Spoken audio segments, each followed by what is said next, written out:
She is already on her knees when the gates open. The Hippodrome of Constantinople sits under a merciless summer sun, the air heavy, unmoving, and cruel. Stone tiers rise in an immense oval, packed with nearly 50,000 people pressed shoulder to shoulder. Some stand, some lean forward. None look away. Every eye is fixed on the same point in the arena.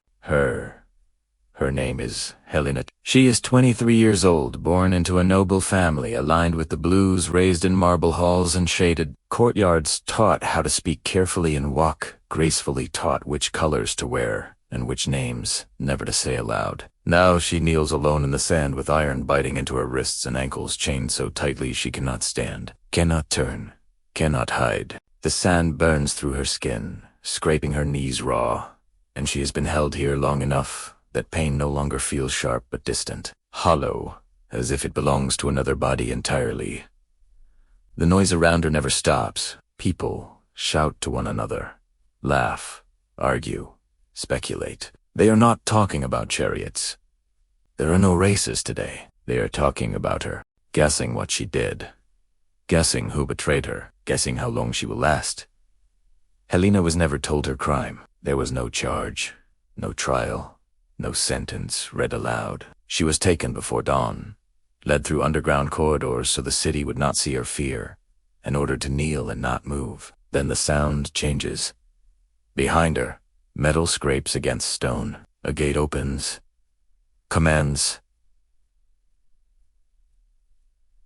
echo. Hooves strike solid ground, then sand. The crowd reacts instantly, noise rising like a wave, rough and hungry. Helena twists as far as the chain allows. She cannot turn fully. She sees dust, movement, a dark mass entering the arena. Then she hears it breathe, low, heavy, close. A bull, not charging, not confused, calm, powerful, guided forward by handlers with ropes and poles. This is not random cruelty. This is a message. The handlers keep the animal just far enough away that Helena cannot feel it yet. Only hear it. Only imagine it. The crowd begins to chant. Not her name, not mercy, but anticipation. Helena's breath comes in short bursts. Her hands tremble against the iron. She scans the stands for anyone she recognizes. Family, friends, people who once shared meals with her. Are they watching? Are they looking away? Or are they leaning forward like everyone else? Someone shouts her name, not kindly. Helena lowers her head. She does not yet understand that this moment is not meant to kill her body. It is meant to destroy something else entirely. To understand why Helena is here, you must understand what this place truly is. The Hippodrome was built to look like entertainment. 400 meters of track. Stone seating for tens of thousands. Banners, color, noise, spectacle. But beneath the sand ran corridors, storage rooms, holding cells, and guarded passages where people could be moved without the crowd ever seeing. The Hippodrome was not just an arena. It was infrastructure, a place where the emperor could look down and see the entire city gathered in one space, where loyalty could be measured by where people sat, what colors they wore, how loudly they cheered, where obedience could be rewarded publicly and disobedience punished just as publicly.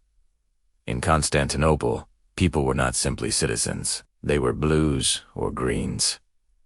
What began as racing teams became political identities, street organizations, religious pressure groups, and enforcement arms. If you were born blue, you lived blue. If you were green, the same. The Hippodrome made those loyalties visible. Blue on one side, green on the other. Silence was noticed. Cheering at the wrong moment was remembered. And when the emperor looked down from the imperial box, he saw more than races. He saw a map of power. Most of the time, this balance held until it broke. In the year 532, taxes had risen, corruption spread, religious tensions sharpened, and resentment boiled over. For once, blues and greens were united. They shouted the same word together. Nika. Victory.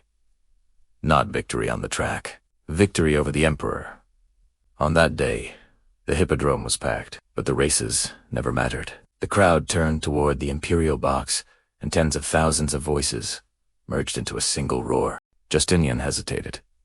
Then he made his choice. The gates were sealed, every exit locked. Confusion spread, then panic. People realized too late they were trapped inside a container, with an emperor who had decided to solve rebellion with finality. Soldiers entered through underground passages. Heavy infantry, shields locked, short swords drawn. No archers, no distance. What followed was not chaos, but method. Row by row, section by section. Tens of thousands were slaughtered where they sat. By nightfall, the Hippodrome itself was a mass grave. But killing was only one part of the lesson. While soldiers moved through the stands, officials moved with lists, names, families, allies. Those deemed more useful alive were pulled aside. Women, wives, daughters. They were taken below the arena and kept there for days. Starved, isolated.